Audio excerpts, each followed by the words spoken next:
No sé por qué la gente votó por mí. Because he's nice, because he's handsome, there's something incredible.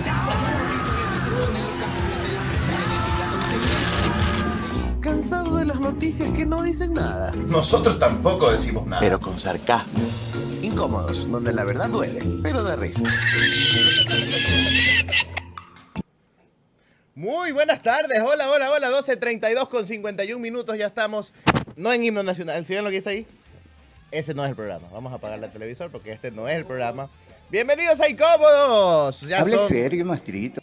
Ya son tiempos, ya es tiempo de venir a hablar cada cosa que hablamos en este espacio, y así que bienvenidos a todos ustedes, dándoles la lamentable noticia de entrada de que ya el señor Danilo Esteves no forma parte de este espacio. Tuvimos una pelea muy fuerte.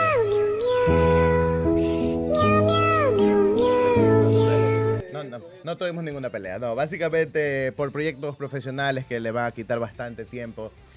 Bueno, ya no va a estar en este espacio, así que le mandamos. Tienes que traer un viejo zorro. Oye, aguanta. Así que nada, eso quería comentarles para los que pregunten, oye, Danilo, ¿dónde está? Bueno, Danilo ya no va a estar con nosotros, pero siempre será parte de la familia Chroma Click y también obviamente la familia Incómodos. María Laura Miles, bienvenida. ¿Cómo estás, Alejandro? Amigos, buenas tardes a las 284 personas que están conectadas en este momento. Y como siempre, por favor, deje su like, comparte el link de esta transmisión en su grupo de amigos, en sus estados, en su grupo de familia.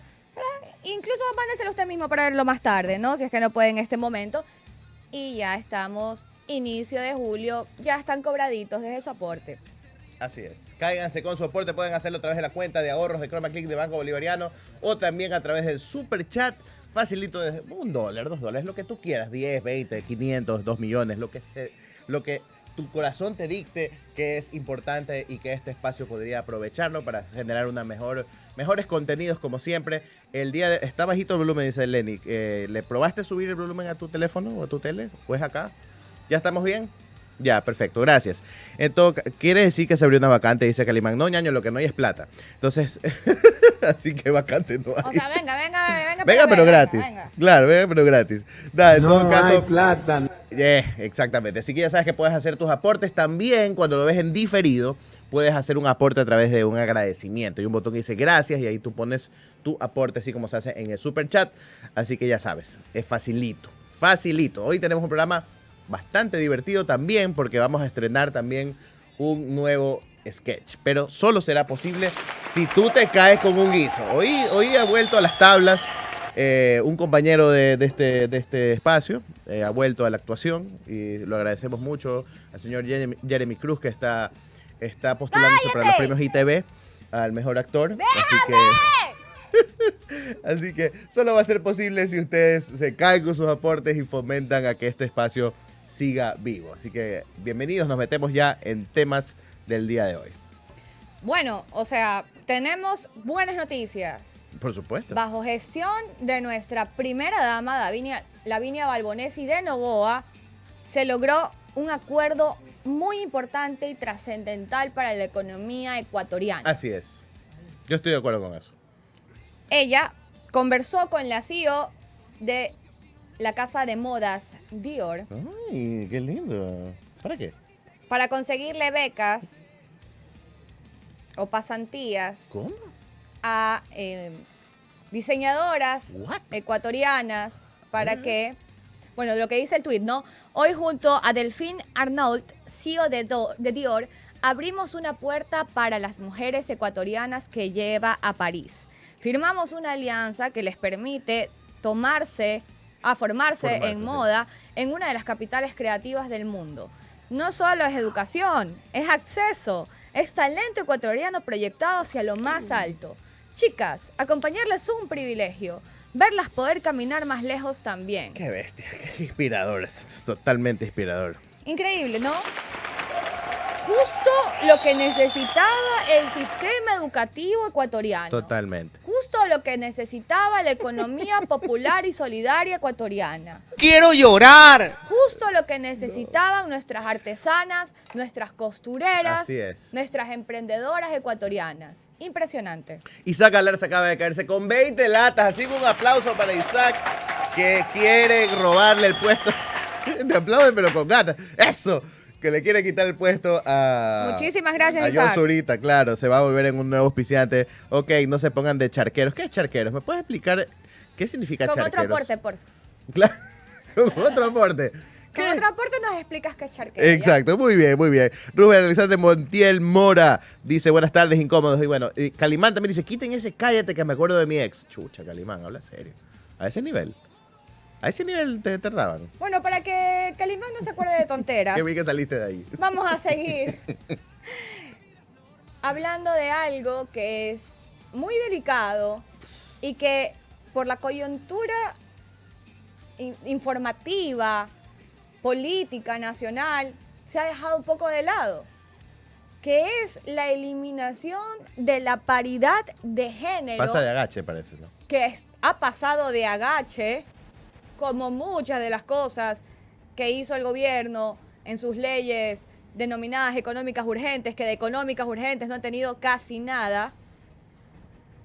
Se ha eliminado la paridad de género. Veamos el video, por favor, para ver en qué se constituye esta regresión de derechos para las mujeres. Estamos absolutamente y rotundamente en contra de la eliminación de la ley de paridad. Es un retroceso de años, de un trabajo constante para visibilizar la participación política de las mujeres y en este momento, con una votación chirria en la Asamblea Nacional, quieren eliminar esta ley. Hacemos un llamado a las autoridades nacionales del Gobierno Nacional. La ley de paridad debe ir porque sin las mujeres la democracia no va, porque sin participación política de las mujeres la democracia no va. Y un buen vivir y un bienestar para todos y todas los ecuatorianos no va. Recordamos al señor presidente de la República que el 52% de la población en Ecuador somos mujeres. Por lo tanto, queremos participar y queremos participar políticamente y para eso los partidos políticos tienen que tener la obligación de la participación política de las mujeres, si no, lo que hacen es volvernos a invisibilizar y a ocultar. Pero esta vez le decimos ni una más, no aceptamos esto y queremos la paridad otra vez. Ustedes han hecho un llamado a las mujeres que han llegado gracias a la paridad. ¿Qué decirles a ellas? ¿Cuál es la interpelación? La interpelación es que ustedes, señoras asambleístas, que ahora nos están representando en el país, tienen que defender las leyes de paridad. Este es un Estado de derechos que hemos conseguido con una lucha de años, no solo las que estamos ahora, sino las que nos precedieron. Es una vergüenza que las asambleístas, las señoras asambleístas, voten en contra de una ley que asegura su participación política. Hacemos un llamado a una reflexión profunda para que este país salga adelante con el beneficio de todas y todas. Y para eso se requiere la participación de las mujeres. El argumento es la meritocracia. ¿Qué Voluntariamente los partidos nos van a dar espacio.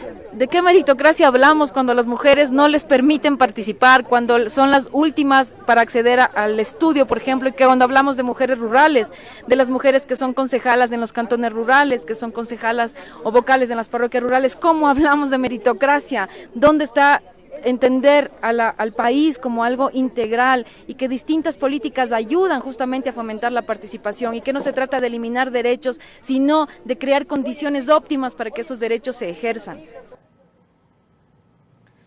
Triste, Difícil comprender cómo hay asambleístas, aunque sean gobiernistas, aunque sean de ADN, que estén de acuerdo con este tipo de cosas. Considerando que muchas de ellas, o algunas de ellas, antes de incursionar en sus roles políticos, se hacían llamar feministas. Feministas blancas, pero feministas. Entonces, estoy totalmente de acuerdo en que son las mujeres, sin importar su partido político, sin importar su bancada, las que deberían salir a reclamar sobre el tema. Porque, amigos, nos están quitando representación. Nos están quitando una lucha que no solamente viene de un par de años atrás, o sea, una lucha histórica, que es básicamente conseguir nuestros derechos. Y este tema no solamente se queda en la participación política, sino que también se extrapola a otros puntos de las áreas en las que se desenvuelven las mujeres. Y lamentablemente este tema está pasando de agache. Voy a proponer para traer a una experta que nos hable sobre el tema en esta semana y ver cuáles son las implicaciones a nivel más profundo de esto que pasó de agache, o sea, como lo comentamos hace un momento. Y que es realmente terrible. Y como dice acá Clark, ¿no? ¿Dónde está Ariana Tanca? Muy buena pregunta, Ariana Clark. era una de las... De hecho, Ariana Tanca era una de las que se proclamaba feminista, Ujú. era activista Solo cuando les conviene, parece. Pues. y ahora es ministra de la mujer, ¿no? Y derechos humanos. Entonces, Y las chicas Jaramillo, que hablaban de la violencia de género. parece que le van a dar la razón a la concejal Tatiana, a la vicealcaldesa Tatiana Coronel cuando les dijo que su lucha era selectiva.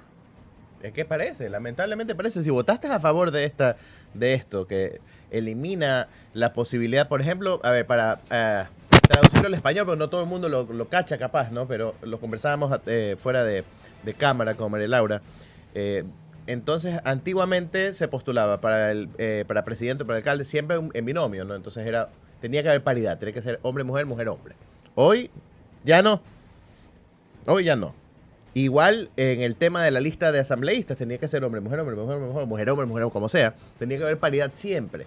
¿En qué otro caso tenía que haber paridad? O sea, en las conformaciones de las listas, ¿no? Habían algunos parámetros en donde tenías o debías tener paridad de género, ¿ya? Y más allá de eso, amigos, no es que me van a salir algunos con el argumento de, pero es que esos espacios se los ganan o esos espacios te los dan por tus capacidades. No, no, amigos. Ustedes recuerdan, los que tienen un poquito mi edad o un poquito más de años que yo, ¿cómo era el Congreso en los 80 y en los 90?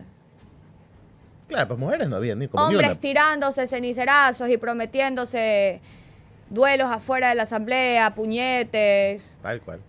y hasta necesidades biológicas encima. Exacto. ¿Qué Sí, porque dice? como, A ver, como en el... Ay, Dios mío. A ver, esto es como en el fútbol. Antiguamente se puso una ley para que todos los equipos estaban obligados a poner un juvenil. Quitaron la opción de poner el juvenil, la obligación de poner el juvenil, y ya no pusieron juveniles. Va a pasar lo mismo acá. ¿O ustedes creen que igual se va a sostener esa igualdad de género de conformar las listas si ya no tienen la obligación? Acá el tema es muchísimo más profundo, porque como les dije, nos quita representatividad. Yo he trabajado en política más de 10 años, amigos, y yo he visto cómo de algunos partidos intentan hacer maromas para meter hombres y mujeres, dejan afuera mujeres, ver las listas de cuántas mujeres entran para que entren más hombres. O sea, esos cálculos se hacen Ujú. cuando existía esta obligación a la paridad de género. Imagínense ahora que no. Vamos a ver nuevamente dichos espacios de representación popular ocupados solamente por hombres. Así es. Es un retroceso. Lamentablemente, como todo lo que pasa en este país. Retroceso en todo. Cada vez vemos cómo retrocedemos en todo. En todo, todo. Todo lo que se puede retroceder. Estamos en retrocediendo. la gabardina política. Pero parece que sí le gusta a un montón de gente. Porque por eso han de haber votado, pues, ¿no? Aunque no sé, ahora que ya votaron y les pasa esto, van a decir, uy, pero yo no voté para eso. Se supone que me iban a representar.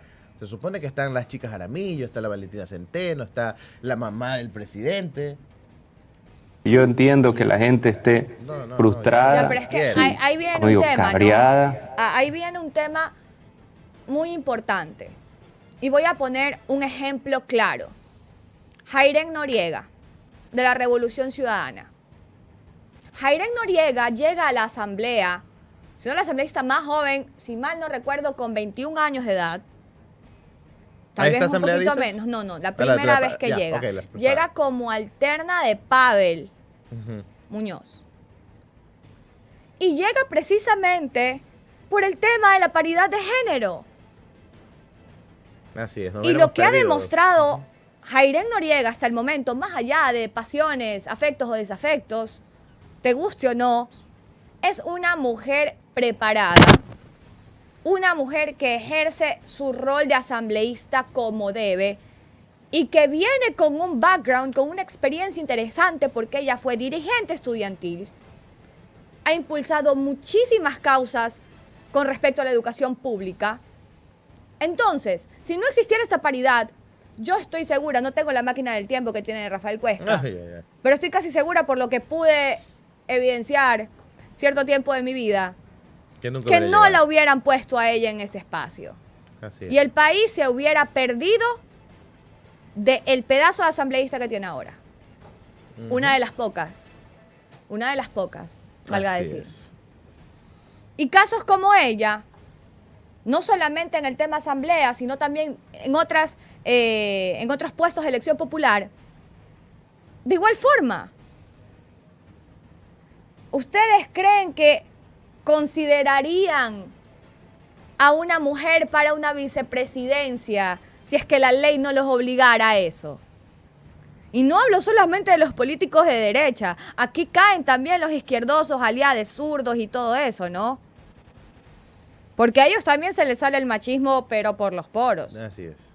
Por más deconstruidos que digan que son, ¿no? O que están. Entonces, amigos, lo que ha pasado en este momento se constituye en una regresión de derechos para las mujeres. Y es importante que se presenten las demandas de inconstitucionalidad que sean necesarias para ver si en algo se logra bajar esta parte de la ley. Así es. Bueno, y en ese mundo distópico y bizarro en el que vivimos, creo que es reportera o periodista de Teleamazonas, se ha mandado una perla. Y estas son las cosas que a veces no se entienden. Ponga la imagen, por favor, caballero. Dice Catalina García, interesante sería conocer los detalles detrás de la logística y financiamiento de aquel viaje a Sao Paulo. Porque Correa y Luisa estaban en Sao Paulo visitando un museo. Y son esas cosas que a veces no se entienden. Yo quiero aquí mencionar algo que me acaba de mandar Gaby Guerrero. Gaby, te mando un saludo. Muchísimas gracias por vernos todos los días. Y me está enviando el porcentaje de asambleístas hombres y mujeres. Bueno, no el porcentaje, sino el número por género. Y hay 82 asambleístas hombres y 69 asambleístas mujeres. Entonces, si habiendo paridad de género, No hay paridad. aún no hay una paridad como tal, imagínense ahora. Y con respecto a ese tuit, me parece gracioso, por decirlo menos, irónico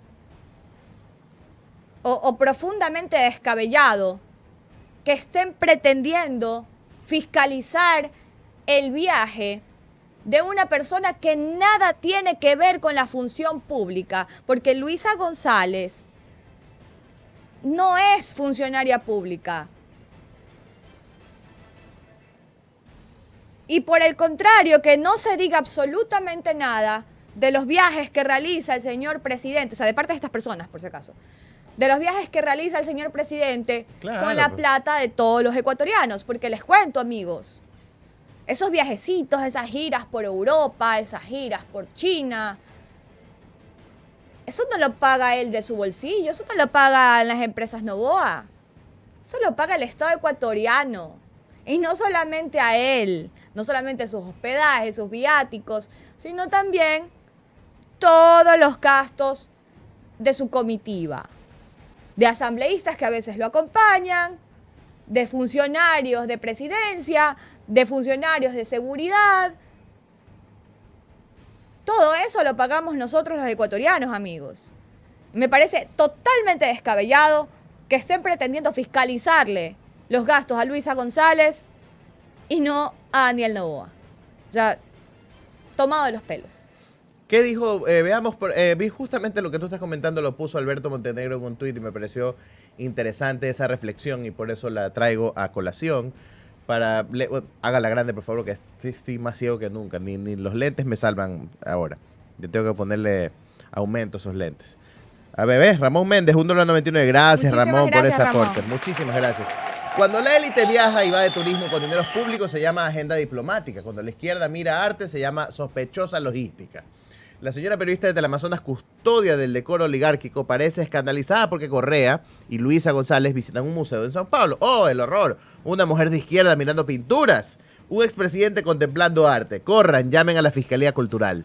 Pero nadie pregunta quién paga los lujos, fiestas y vuelos en jet de la tecnocracia en el poder. Nadie pide transparencia sobre las consultorías infladas o los viajes de turismo disfrazados de misión oficial que hacen ministros del Ejecutivo y empresarios, entre comillas, de bien.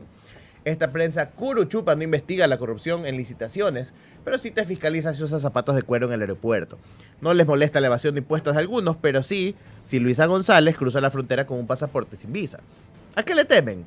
A que la izquierda no esté en harapos, a que no pida permiso, a que sea culta, viajera, con agenda internacional y sin pedirle limosna al FMI. Les da pavor que no sean su caricatura.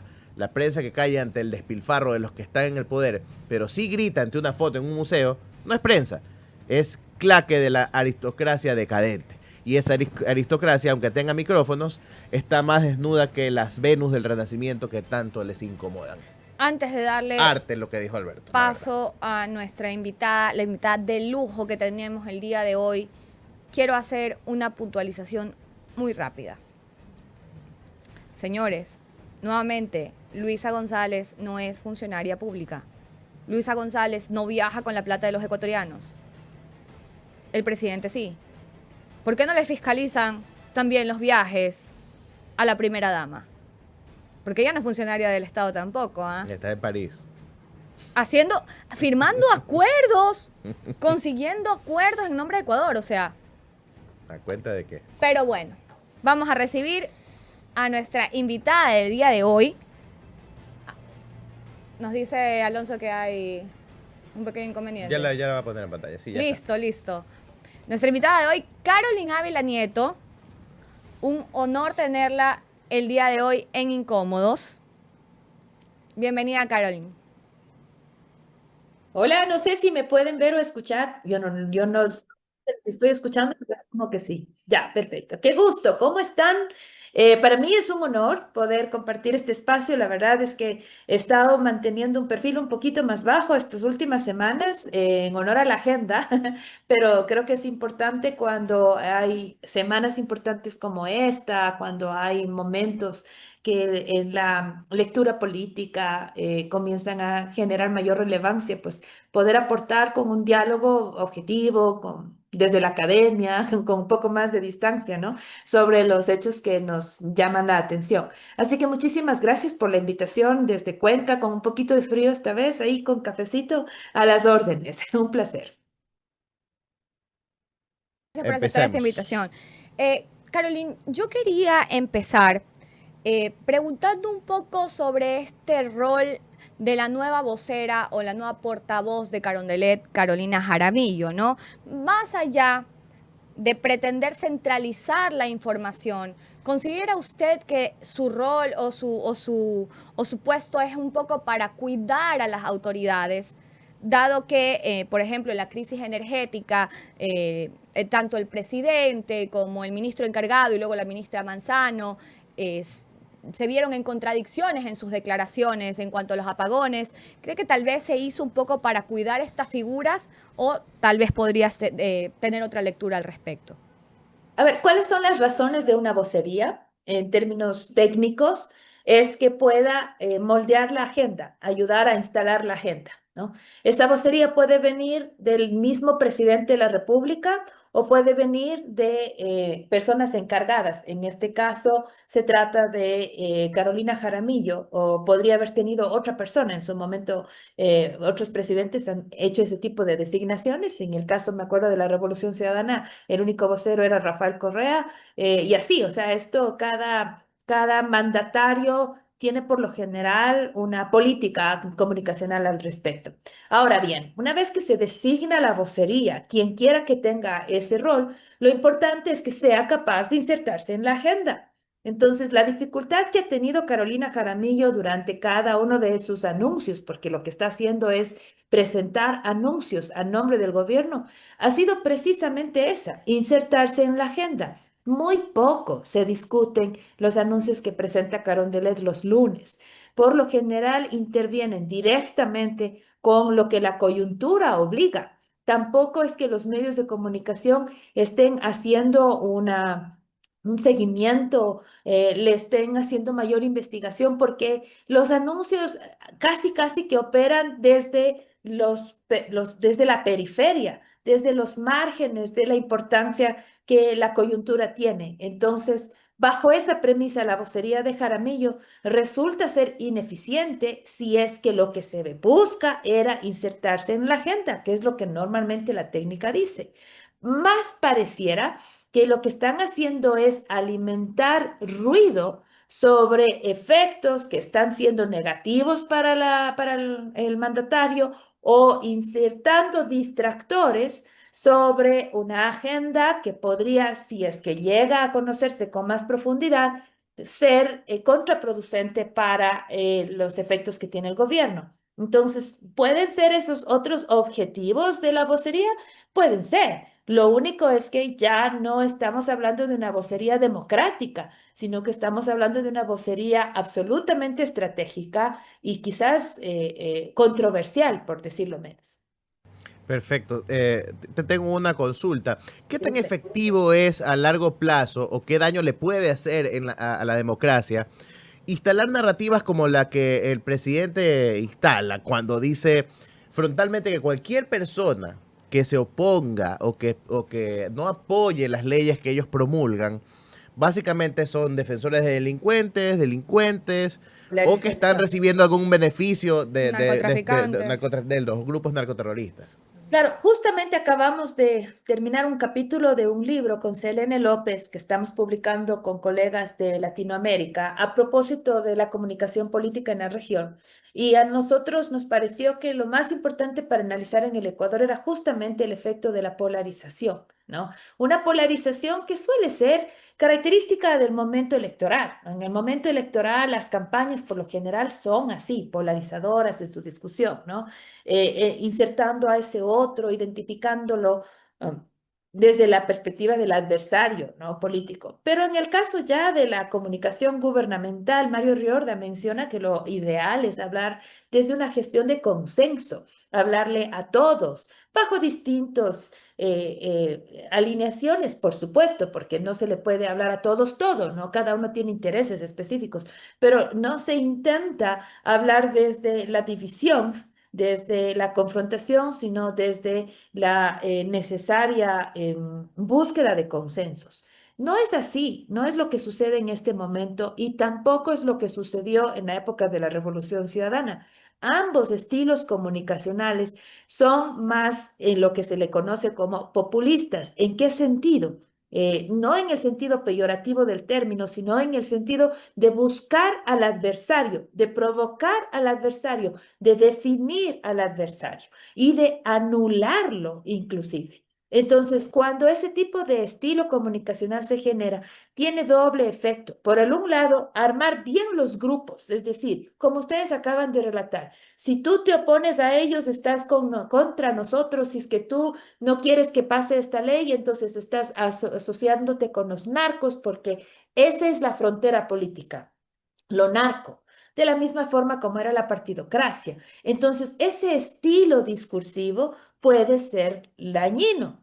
Separa de alguna manera en grupos, polariza a la población y termina anulando cualquier debate plural, cualquier vocería plural. En este momento eso está pasando en asamblea. Te anulan el micrófono, no te dan paso a las mociones, no dan paso a la fiscalización, o justo les estaba escuchando a ustedes precisamente una preocupación de ese tipo. Ese anular al otro es absolutamente lastimador del ejercicio democrático de mayor conversación. El presidente en este minuto debería tener esos cuidados porque prácticamente termina cayendo en aquello que está criticando, que es dejarle al otro sin una voz. Y eso es sumamente peligroso para la calidad de la democracia. Por ello, por ejemplo, si ahora se habla de lo narco, se tiene que especificar, porque no todo político que no está de acuerdo contigo ya es narco. Este recurso, además de polarizador, es sumamente efectivo, pero en campaña. El problema es que si en gobierno quieres insistir con eso con ese discurso, al menos debes tener carreteras, al menos debes tener escuelas, al menos debes tener hospitales, al de menos debes tener resuelta la crisis energética. Pero si eso tú no tienes y te quedas solamente con la narrativa no te va a dar soporte. Ya le pasa en este momento al presidente que durante el último mes, el mes de junio, perdió 14 puntos en su aprobación de gestión. Es posible que ahora el eco de Fito, el juicio de Glass, terminen ayudando un poco a ese ánimo más favorable, pero si no tiene gestión propia, que no sean los coletazos judiciales o de los coletazos policiales, si no hay gestión propia, no va a poder sostener su popularidad. Recuerden que en este momento ya no goza de la misma indulgencia que recibió durante el periodo previo de su administración. Precisamente, estimada Caroline, hablábamos de este tema con Pedro Donoso hace un par de semanas, ¿no? Luego de una encuesta del CIES, en donde no podíamos comprender incluso la data, porque no existe no existía en ese momento una conexión entre los problemas del país, entre la problemática de seguridad, de educación, de salud, de falta de infraestructura y la responsabilidad del presidente. La gente se quejaba de que estos eran los mayores males de la sociedad, pero no dirigían la responsabilidad a quien debía, ¿no? Entonces, es un poco lo que ahora vemos que tal vez puede estar calando un poquito con esta disminución de la aprobación del presidente de la República. Y hablando precisamente de polarización, ¿no? De los pesos y de los contrapesos políticos en el país, y frente a todo el aparataje estatal que maneja el presidente de la República y sus ministros, ya hablando del correísmo como oposición, ¿considera que tal vez está ejerciendo una comunicación efectiva en estas causas que está pretendiendo impulsar? Por ejemplo, lo que pasó en la Asamblea, la alerta que ellos dieron antes de la aprobación de la ley de solidaridad, de la ley de inteligencia, de la ley de integridad pública, porque ellos lamentablemente han sido los únicos actores políticos o de la opinión pública que levantaron la voz antes de que estas leyes pasaran en la Asamblea. O tal vez el desgaste de sus figuras les esté pasando factura ante la opinión pública. Bueno, varias cosas. El rol de la oposición en este caso ha sido muy complejo y yo creo que incluso fuertemente criticado. La pregunta es súper sencilla. ¿Qué está haciendo? ¿O qué está diciendo? Si es que los ciudadanos que este momento nos están viendo y escuchando tienen una respuesta, esa es precisamente la agenda instalada, pero mucho me temo que si es que hay una respuesta, esta respuesta es muy ambigua, muy diversa, no queda muy claro cuál es la postura y la vocería que este momento tiene la oposición del presidente Noboa. ¿Por qué sucede eso? ¿Por qué hay esa dispersión, esa ambigüedad? Bueno, porque precisamente están, al parecer, todavía estudiando la forma en la de interactuar con este gobierno. Si se oponen, quedan como narcos. Si no se oponen y quedan en el silencio, al menos propongan algo. Y esas propuestas no están siendo permeables porque les están cerrando micrófonos, les están quitando los espacios. Es decir, hay un operativo permanente de anulación de las otras voces en las que obviamente la oposición no logra todavía buscar un espacio de interacción, sobre todo con la gente,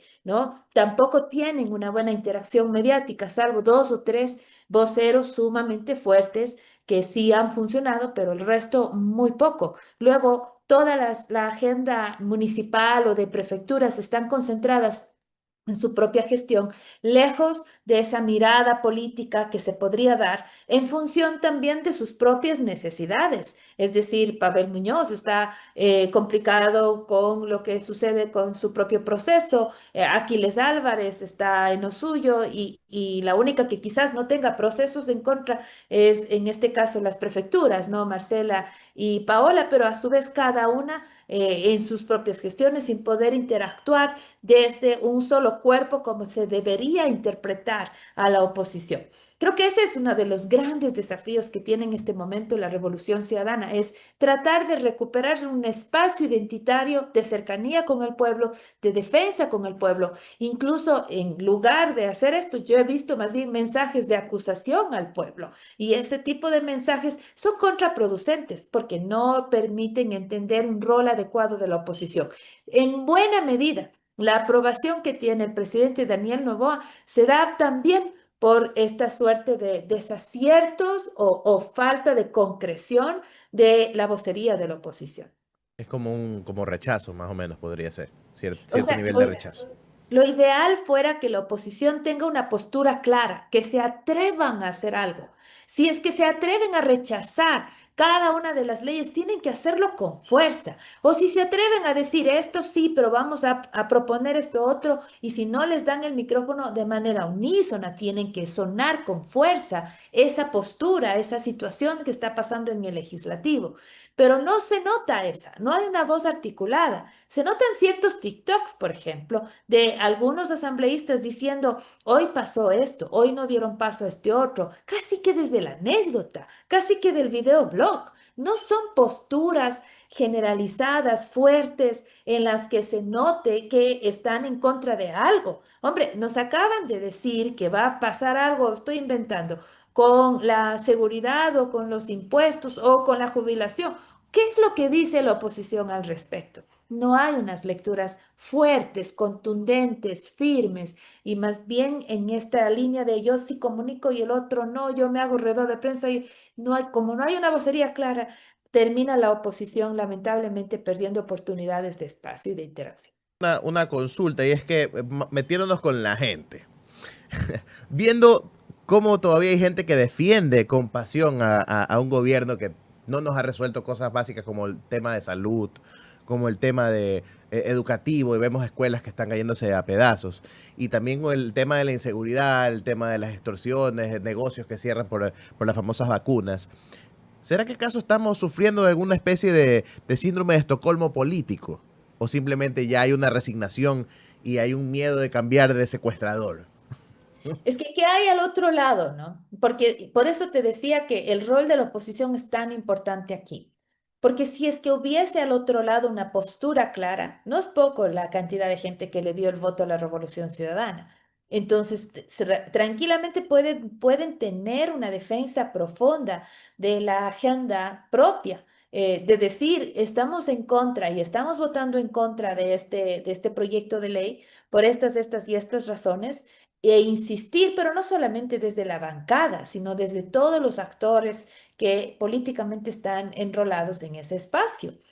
Lo que sucede ahora es que nosotros vemos a un Rafael Correa con una agenda, a Luisa González con una agenda, a la Andrea Arauz en silencio, y a la bancada, no todos, algunos haciendo presencia, pero no hay una voz unificada. Entonces, en ese contexto, obviamente que el resto de la población va a terminar prestando oídos a quien sí le está diciendo todas las veces, todos los días y por todos los canales qué es lo que están haciendo, así sea que esté equivocado, así sea que esté mintiendo, como en efecto hubo mucha controversia en la captura de Fito, o en cualquiera de los otros temas. Cuando no hay una vocería de oposición clara, pues obviamente lo único que queda es escuchar la voz que está ahí.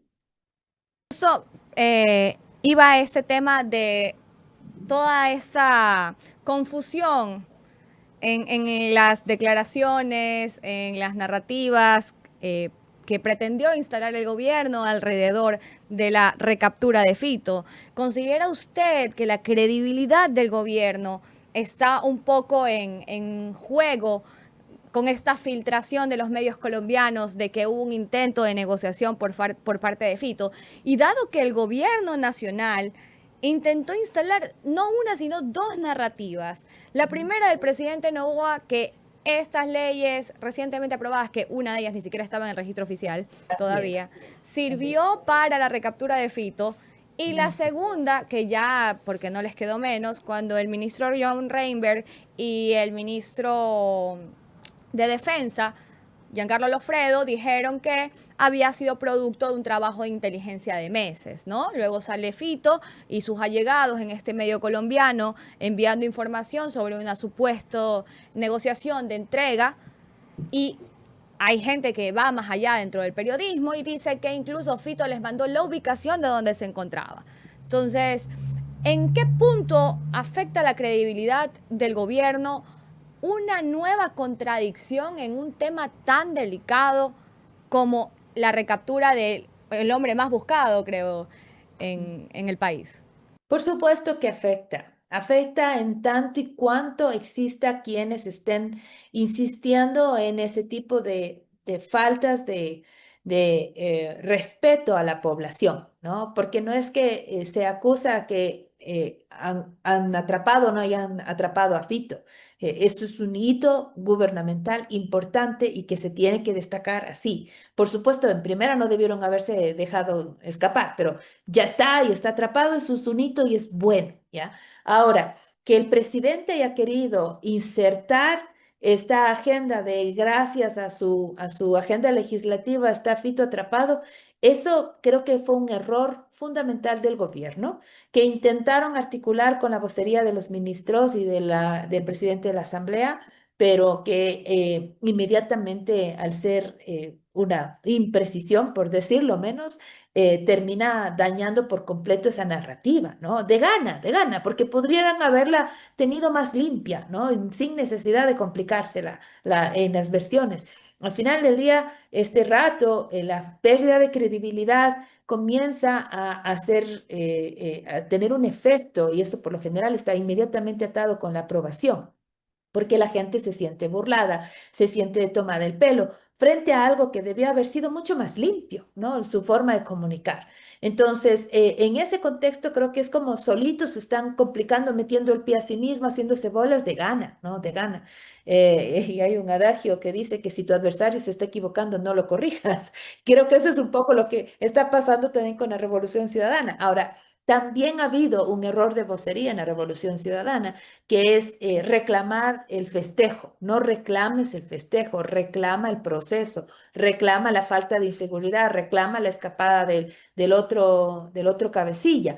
Pero el hecho de que se haya atrapado a Fito tiene que ser celebrado. Y ahí me parece que hubo un error en la forma en la que fue expresado en la asamblea, sobre todo, que es este rato como la principal vitrina. Sin embargo, creo que es importante que ya en este minuto, asentado un poco el polvo, sea la labor de fiscalización permanentemente acusada. Es decir, si es que los asambleístas pudieran insistir una y otra vez sobre la necesidad de verdad, transparencia, claridad en estos procesos, creo que eso es importante que se dé de pie, ¿no? Que sea importante que la gente busque esa información transparentada, contextualizada, que es lo que hace además un buen periodismo y que debería en ese contexto la clase política abogar siempre. Hablando del mismo tema, a veces pareciera ser un error, como tú dices, ¿no? Un error, pero garrafal, todo esto que no fue tan limpio. Pero yo lo pienso un poquito más allá y digo, ¿no será acaso una estrategia para justificar esta regresión de derechos que se han camuflado en estas leyes? Porque justificas entonces que estas leyes son buenas, pero estás metiendo por debajo de la mesa un pocotón de regresión de derechos. Pero es que siempre y cuando sea la verdad hubiese funcionado. El problema de la vocería gubernamental estratégicamente planteada es que no es verdad. Es decir, estas leyes no ayudaron. Entonces, la estrategia era clara. Querían que la gente acepte regresión de derechos, todo tipo de objeciones que las acepte y que quienes no estén de acuerdo con eso son amigos de Fito en el fondo, ¿no es cierto?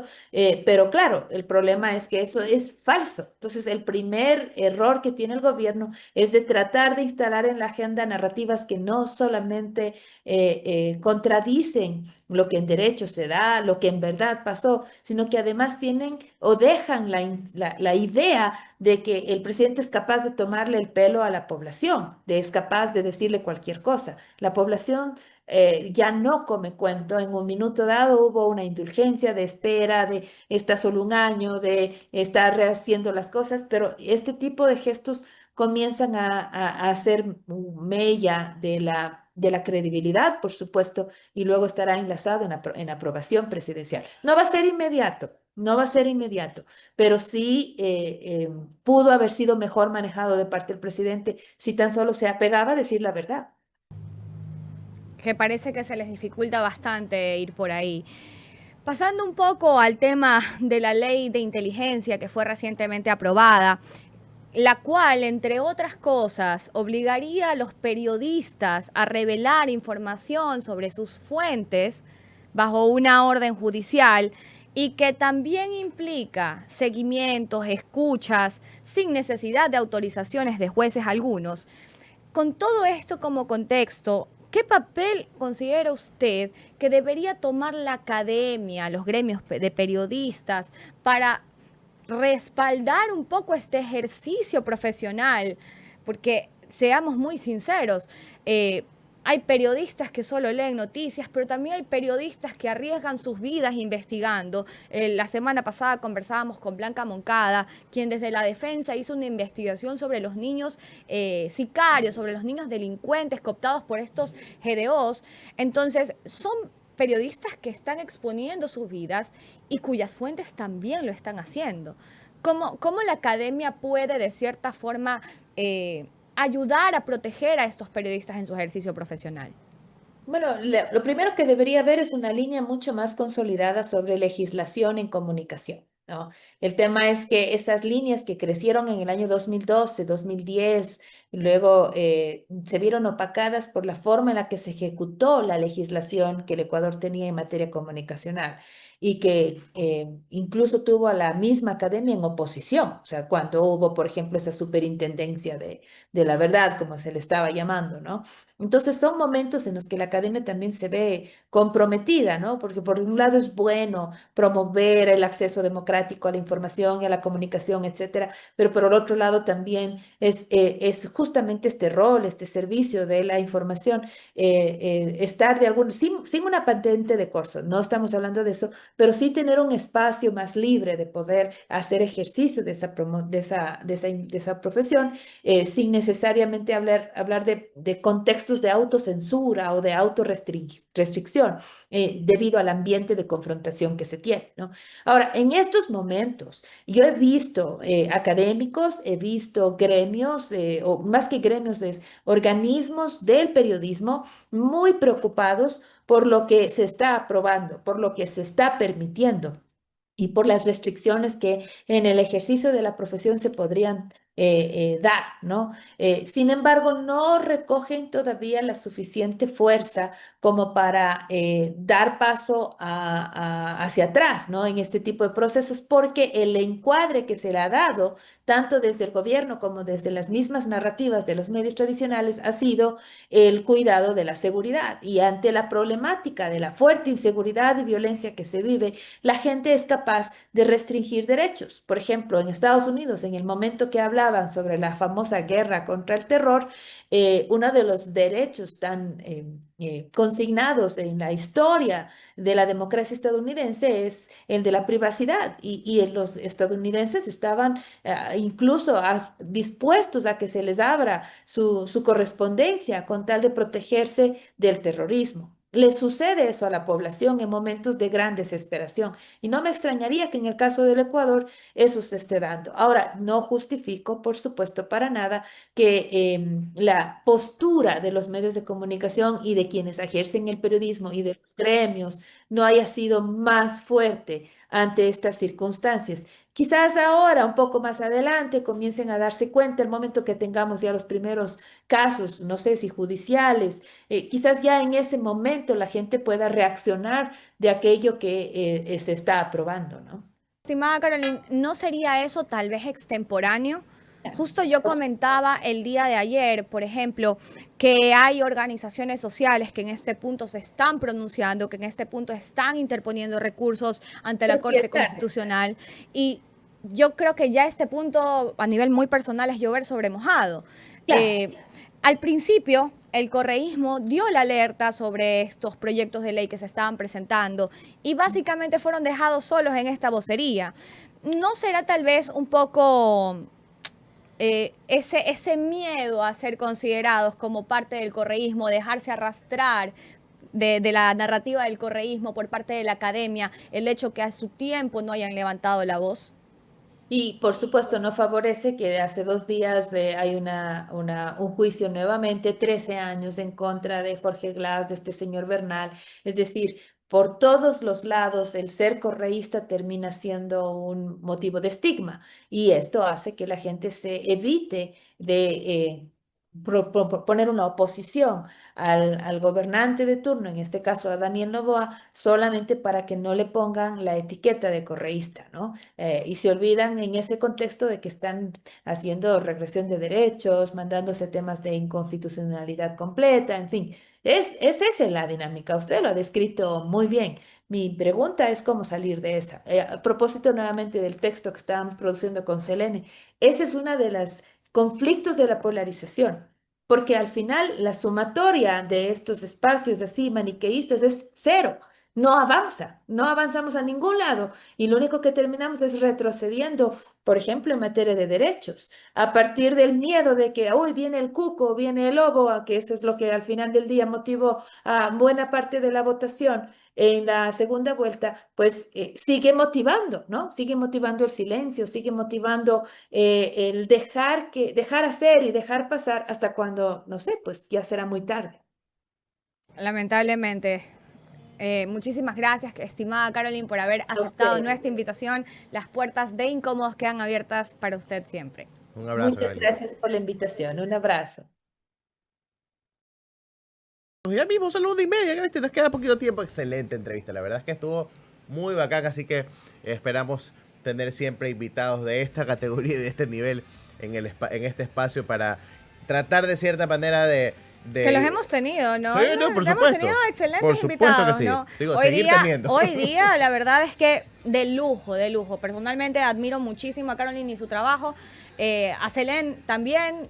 Interesante lo del libro. Pero bueno, como en este país las noticias no paran de surgir, de llegar. Uno nunca se aburre. Un poquito de lo que hablamos con Caroline ahorita en la entrevista. Todas estas contradicciones que son producto de no hablarle a la gente con la verdad y terminan teniendo un costo político que está por verse en los próximos meses.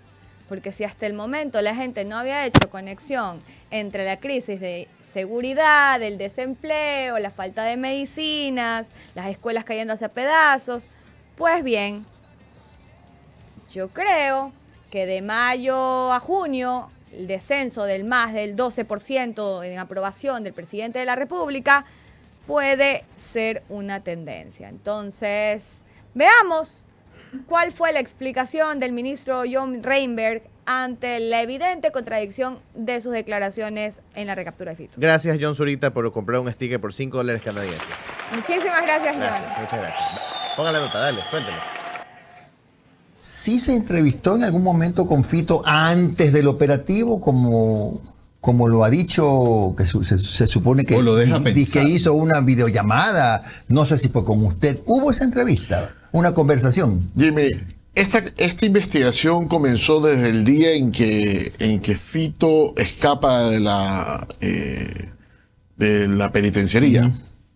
Todos los grupos de inteligencia se activaron a nivel nacional. El bloque de seguridad comenzó a trabajar. Y comenzaron muchas personas, a lo largo de todo este tiempo, muchas personas trataron de venir a abogar. Todo el mundo vino a decir que él tiene contacto, que ellos representan a Fito, de que Fito se quiere entregar, pero teme por la vida. Bueno, se dijeron 1.000.000 de cosas. Parte de avanzar en esto, ellos intentaron varias veces decir que querían tomar contacto. Unidades policiales decían que iba a haber un contacto con ellos, que traían información, entonces, que querían negociar. Y yo les dije, hablemos claro un tema. nosotros no vamos a negociar con nadie. Eso tengámoslo claro que eso no va a suceder. Existe un temor por la vida de él, es algo distinto porque supuestamente fue el hecho por el cual él fugó de la cárcel. Siguió este tema de las investigaciones hasta que dijo, por parte de la Policía Nacional, llega un pedido del cual me dicen, quieren tomar contacto. Quieren tomar contacto, pero solo lo va a tomar con usted. Directamente. Ya. Te dije, hagan el contacto. No tengo ningún inconveniente. Pero ya a mí me tienen que demostrar que es él. Bueno, interrumpimos el video del ministro John Reinberg. Por aburrido. Justificando lo injustificable. Porque acabamos de recibir la noticia, bueno, de ver el tuit de Sonia Vera, de la abogada Sonia Vera, en donde menciona que acaba de recibir información de la Defensa Nacional de Jorge Glass, confirmando que ha sido trasladado al Centro de Privación de Libertad La Roca. Dice Vera, esta decisión constituye una violación directa a las medidas cautelares ampliadas otorgadas por la CIDH, las cuales expresamente prohíben mantenerlo en dicho centro penitenciario, en atención al grave riesgo que representa para su vida e integridad personal. En La Roca se encuentran privados de libertad como alias Colón Pico, alias Fito, líderes de organizaciones criminales rivales, los Lobos y los Choneros, responsables de hechos de extrema violencia y enfrentamientos dentro del sistema penitenciario ecuatoriano. El traslado de Jorge a este recinto lo expone a un riesgo cierto e inminente. Cualquier atentado contra la vida o la integridad personal de Jorge será responsabilidad directa e internacionalmente atribuible al Estado ecuatoriano por incumplimiento de sus obligaciones de garantía y de las medidas cautelares ordenadas por la CIDH. Bastante serio el asunto, Dios mío. bastante grave. No les basta con lo que hacen. O sea, no solamente por haberle dictado la sentencia el día de ayer, sino también porque han habido reportes médicos, certificados médicos, que garantizan que la salud de Jorge Glass no se encuentra en un estado óptimo. Su salud física y su salud mental. O sea, incluso hablaban sobre un riesgo de autodesvivisión. Entonces, bastante complicado lo que el gobierno trata de hacer ahora. Yo realmente viendo esta costumbre del gobierno de ir entre noticias, distractores, para tapar las cosas que ellos mismos generan. Espero que este no sea un distractor, espero que tal vez se pueda hacer algo, no por Jorge Glass como tal, sino porque existen medidas cautelares de la CIDH que como país estamos obligados a aceptar. O sea, yo creo que ya aquí es la máxima muestra. Bueno, lo de la embajada de México fue la máxima muestra de cómo este gobierno le vale muy poco las relaciones diplomáticas o el derecho internacional. Impresionante. Gobiernan para la barra, básicamente. Impresionante. Así es, gobiernan para la barra. Nuevo Ecuador. Lamentablemente a la barra le pasan cosas como lo que vamos a ver hoy. Hoy en la vuelta a las tablas de nuestro querido director de cámaras en Incómodos, señor Jeremy Cruz. Y gracias a los aportes de ustedes, vamos a ver este nuevo espacio que se va a llamar Héroes en Vano. Y sí, porque si hubieran superhéroes en el Ecuador, quizás podrían perder todo sentido, porque quizás la gente no se dejaría salvar. Así que vamos a ver de qué se trata. No puede ser, hijo. Ay, Dios mío, lindo santo. Me mandaron a comprar insumos médicos, me mandaron a comprar agujas, hilo, mi hermano está grave y no hay ni curitas en este hospital de miércoles, no puede ser, ¿y ahora qué hago? He escuchado tu clamor. ¿Qué pasa, querido hermano? ¿Y tú quién eres?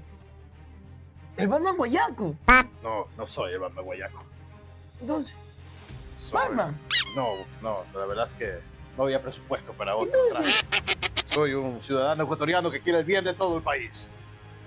¿Qué? ¿Qué te están haciendo? ¿Quién te mandó a comprar medicinas? La doctora me dijo que no hay insumos, me mandaron a comprar hilo, aguja, curita, el algodón, no tienen ni algodón. No puede ser. No puede ser que jueguen con la salud de la gente, con la salud del pueblo. Esto se tiene que terminar. Claro, como los ministros, el presidente, sus hijos y su familia no se atienden en hospitales públicos, claro, que se joda al pueblo. Voy a acabar con esto.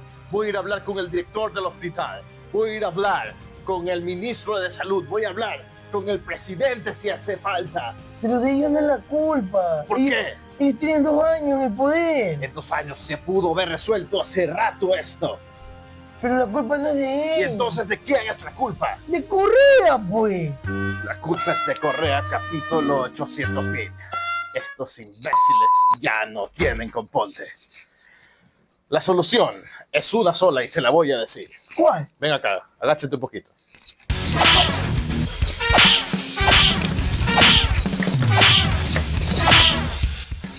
Ahora sí, ándate. Anda y busca sus medicamentos. Anda, compra que te gusta que te vean las huevas. Esto es el colmo. Tienen síndrome de Estocolmo.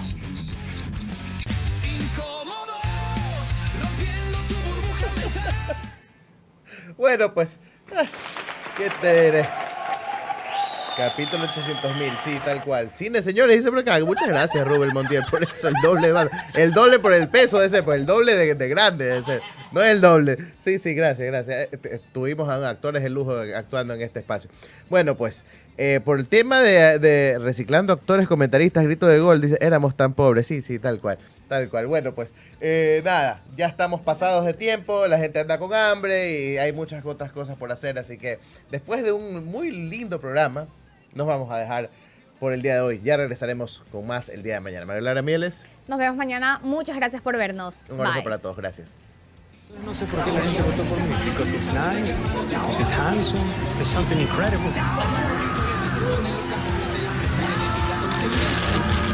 Cansado de las noticias que no dicen nada. Nosotros tampoco decimos nada. Pero con sarcasmo. Incómodos, donde la verdad duele, pero da risa.